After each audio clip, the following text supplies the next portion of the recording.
Thank you, Mr. Chairman. Also, I think from our side, from South Africa's delegation, I'd like to use this opportunity to thank the organizers of this event. I know it's been a few tough days for all the hard work that's gone in through the rain. We just came through our toughest droughts in South Africa, so we don't mind seeing some rain. But I know it's not the easiest thing, obviously, at this stage, with an event like this. But I still think it's been a good event for us. I mean, we're still in the early phase. And what we've seen yesterday with the pen show certainly also makes us proud to be associated with the breed. I think we saw some wonderful cattle.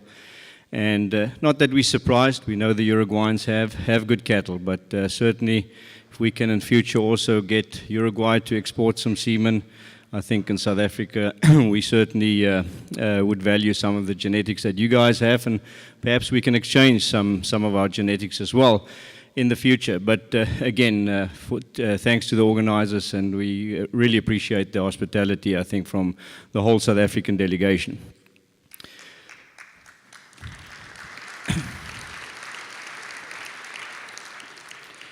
Well, I'm just also going to briefly talk about what we do in South Africa, just focus a little bit on the genetic side. I think that's what it's all about, to understand what people are breeding in a specific country. So I'll go a little bit through that. Obviously, in 8 minutes, you can't bring that much, but hopefully it'll give you a good idea what we are currently doing and where we stand in South Africa. I'd like to start off with, announcing that we celebrate our centenary, or have our centenary anniversary next year in 2017. Now, unfortunately, we had some great world conferences held in South Africa, but money is currently a little bit of a problem. I think with many of the countries with smaller breeds or smaller herds, that might be an issue, but we feel that next year we'd like to have like a mini world conference with a great national show in a beautiful area, the Western Cape, lots of wine. So we're planning a big event, and we've got some pamphlets here. We'd like to have as many international people as possible. You'll find all the good breeders there. You'll find some good cattle, good show, and then I think good hospitality if you want to make it to South Africa. And I think it's a good way to network with the breeders there if you want to do future business with them. And so please, if you can support us, we certainly would be very grateful. It'll be around the 2nd to the 25th of September, pre and post tours, and then also a good conference with a good symposium, good international speakers that we'll also have there. I think currently South Africa, the breed is still well established. It's still an ideal breed to add value to what we require in South Africa. It certainly meets the current expectations of the South African cattle industry, where 75 to 80% of beef is produced in feedlots. And certainly Hereford and Hereford crosses, unfortunately, they're not enough, but they are certainly favored within that business. They've done exceptionally well. Probably most of our semen has been imported over the years from USA and Canada. I think they've done a good job in marketing themselves, but they do have good cattle. But I think there's lots of opportunities for other countries to also come and market their genetics in South Africa, and certainly I think South African breeders will be very much like to also get more from other countries. It's been one of the first beef breeds to be included in the national genetic evaluations, so we've been progressive in terms of that, where cattle have been done first time genetic evaluations in 1994. Our first whole breed blood analysis has been done in 1995. Currently, membership stays fairly stable. It's good to see we rather climbing a little bit than going backwards. Yes, the breeding is not that easy. It's been tough at times in South Africa. We face more than just agricultural conditions, but certainly I think there's still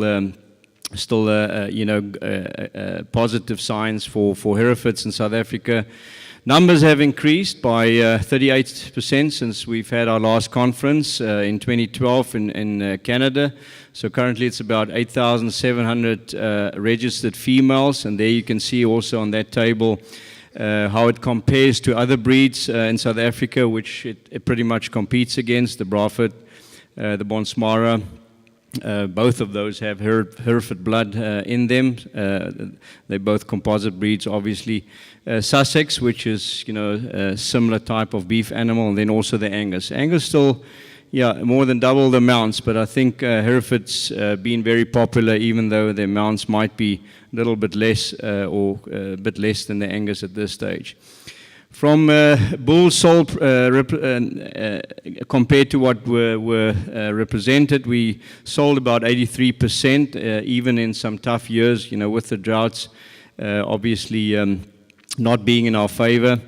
Now the average price looks low at $2,000, but remember our rand has deteriorated significantly over the last 6 to 12 months, and if you take that dollar-rand ratio, it looks worse than it is. From a rand point of view, certainly the prices haven't really decreased, but been fairly stable.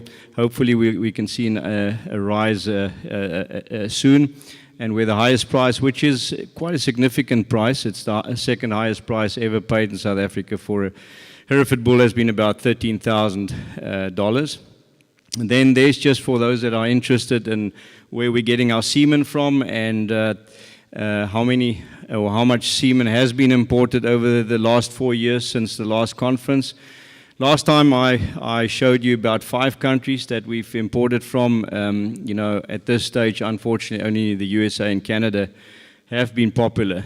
And I think it lies in many of the other countries' hands also that we can change this, also getting genetics from other countries as well.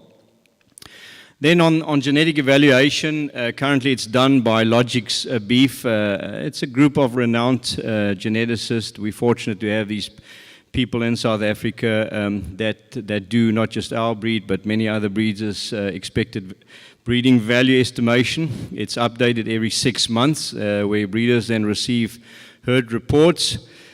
And so the basis of our genetic evaluation is breeding values, which is, like many of you know, the unit of measurement. And it's relative to the average of animals born in the base year, which is 1990. But there are also additional tools and obviously provided to make it somewhat easier for selection, especially, for example, commercial buyers that might buy bulls from stud breeders, such as breeding value indices. And now those are, or the base of these breeding value indexes is 100, and which is the average of all live animals in the breed. And then all values, then these breeding value indices are expressed in relative to this value of 100. So it just makes the way it's presented a little bit easier, especially for people not dealing with these genetic values every day. So I think very positive trends in terms of the characteristics we require within our breed.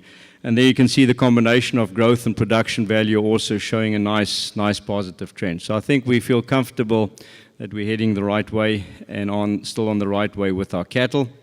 I think a very important trait that we pride ourselves is that over the last 8 consecutive years, we've been the most fertile breed when it comes to especially intercalving period.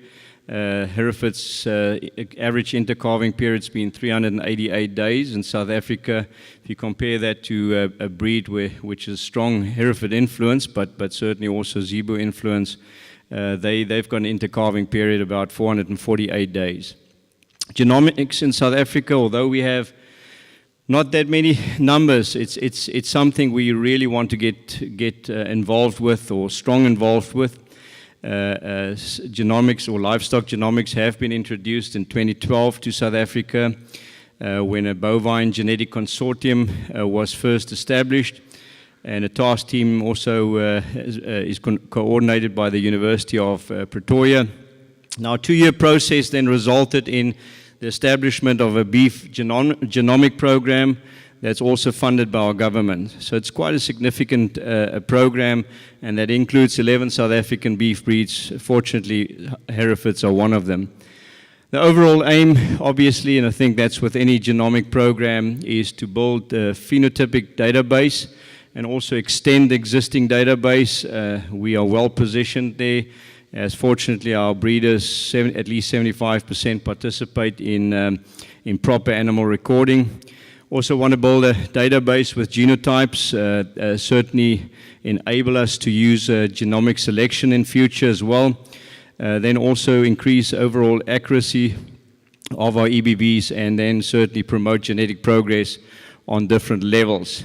Currently, Hereford genotypes to date, well, of the 11 breeds, 2,500 animals have already been genotyped, and for us, the expectation is to have about 285 Herefords genotyped for the 150K chip by 2017. I know that doesn't sound much for countries with much larger herds, but I think it's a good start, and certainly we'd like to, from this conference, also further see if we can't work with other international countries and see if there can't be some kind of a collaboration, hopefully also not just now but also in the future, to kind of link some of our genomic programs together. So the plan is then also to have about 500 chipped by the end of 2019. Just quickly to show you, we have a national championship every 3 years. Yes, I'm almost done, yeah. 2014, so these are our national champion bull and heifer from 2014. Again on your left there, that South African champion has also been the 2015 Hereford champion of Asia and Africa and became third in the world at the event of Fort Worth. And on the right is the current South African Hereford Bull of the Year. He's also been the highest priced Hereford Bull sold this year. This has been the highest priced cow sold in South Africa this year. And just to conclude, I think Hereford in South Africa maintain a great deal of their popularity we enjoyed over the 100 years. We're going through improved phase. Certainly performance testing at least remains high. We continue to improve our negative traits. We do perform excellent in carcass and interbreed competitions.